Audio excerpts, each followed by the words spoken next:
Бүгдээрээ сайн уу? Үндэсний баяр наадамд өгч бай. Наадам гэхээр ээж хушуур хамгийн түрүү санаанд ордог. Ингээд эрийн нөхцөл хамтдаа хушуураа хамтдаа хийцгээе.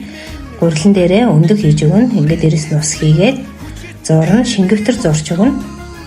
Ингээ 2 цаг орчим амраа. Энэ хооронд шиндэж үлдсэн махан дээрээ сонгиноо маш сайн жижиглж өгнө. Сонгон татгчаар татвал зүгээр. Чихрэггүй болтол маш сайн жижиглээд дээрээс нь цагаангаа нутаг саримс давсаар амталсан. Тэгээд ус хийхгүйгээр махаа сайтар гээд холиод өгнө. Энэ хооронд гурил маань бэлэн болсон байна. Ингээ гурилаа хуваагаад ижил хэмжээтэй хуваагаад махаа хийн. Нэг иймэрхүү маягтай чимхэн.